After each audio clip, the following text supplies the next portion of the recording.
But then when the $2,000 check issue came back around, and that you can thank Bernie, you can thank Hawley, and you can thank Trump for just dropping that bomb at the last minute to throw that in the conversation.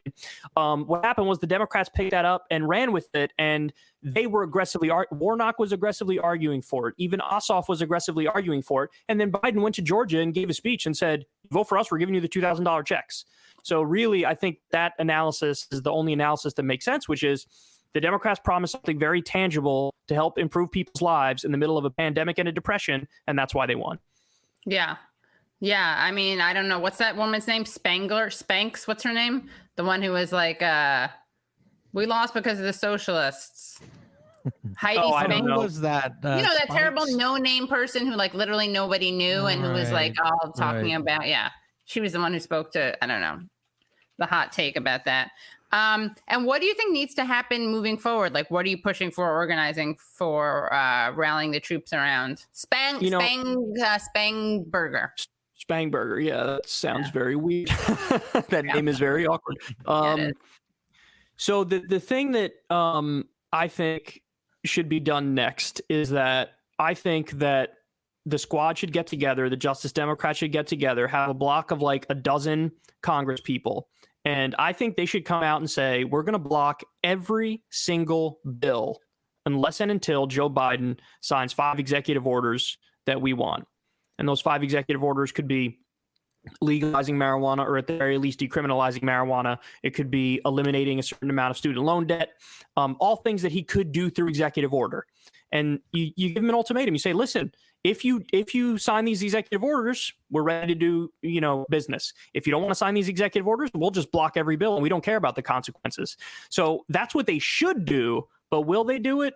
Probably not, because, they need to be incredibly disciplined and they need to be willing to have the media hate on them and leadership hate on them. And I don't think they want the media hating them. And I don't think they want leadership coming after them. So I don't think they'll do it, but that would be an example of the Justice Democrats acting in the exact same way that the Tea Party acted when they had power and when they were a strong voting bloc. And it would bring material change. I guarantee you Joe Biden would sign at least 1 or 2 of those executive orders if you played hardball with him, but you have to be willing to do it. Unfortunately, I don't see them do that yet. Also, can you explain your relationship to the Justice Democrats?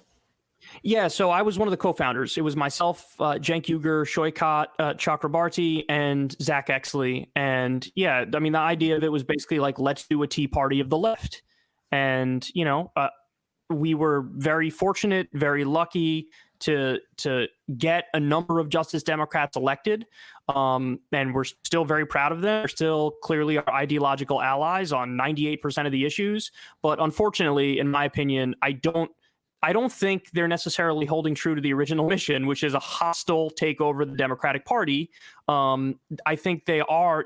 Once you get in Washington, D.C., you get Washington, D.C. brain, which like makes you think if I go along to get along, I can get better results. And I think a lot of them are kind of, unfortunately, have gone down that path, not because they're corrupt, not because they're sellouts, not because of anything nefarious, but because they genuinely believe if I go along with leadership, then maybe I'll get scrums that'll end up helping down the road. And I just think it's the wrong approach. Yeah, I think it's systemic. I mean, more than I personally think that's the better thing to focus on, and you can apply pressure. But I actually think I think it can backfire when you over personalize it, because then I think you alienate people who would otherwise support press. 100%. 100%. And it kind of plays into, you're like you're almost giving them cover to not do the right thing. That's exactly right. And they get defensive. Yeah, they get defensive and other people get protective of them. That's right. So, and then let's see some questions. Let's see. Jay Bezel says, would this co-sponsorship for the impeachment in 200s and then vote for it, could the Dems have any excuse not to force vote on M4A with the same energy? I don't think they have any excuse not to do it now, but they didn't do it. Yeah. I thought all the arguments against it were nonsense. Right. Yeah. Yes. Observer. I do think though it's a much easier. This makes it the optics of it very precarious. Like for better or for worse, I think that what happened now makes it very easy for people to kind of shame people for saying force the vote. Sure. Yeah. Because of what? Yeah. So it really. I mean, besides this being very bad in many levels, I do think it also does like hamstring that a bit. let's see, observer writes, all the posers and losers yelling fraud squad act like they are some kind of morally superior beings who wouldn't be subject to exactly the same systemic institutional pressures if they ever got elected to office. Yeah, I don't like the hashtag fraud squad thing. Here's my problem with that. Again, it goes directly to the level of you're my enemy and your intentions are bad. I'm a big believer in, I know who my enemies are. My enemies are, yes, the corporate Democrats, Nancy Pelosi, Democratic leadership. They're my enemy. I'm more than happy to say that. Yeah. The Justice Democrats are not my enemy. They're my bad ally. They're my ally who needs to. They're just fucking up. They're just fucking up. They're not that's like exactly right. villains forever. Yeah, I agree. Exactly I right. agree. Yeah. And so that's why the fraud squad thing I did not agree with, because the second you go to the level of I'm going to attack these people's intentions, you lose me because you're just wrong. So here's how you know there's a difference between Pelosi and any member of the Justice Democrats. When the day comes where there is a vote on Medicare for all, every single Justice Democrat will vote for it. Nancy Pelosi will vote against it. If you're willing to overlook that nuance and that distinction, you're just an idiot. You're just dumb.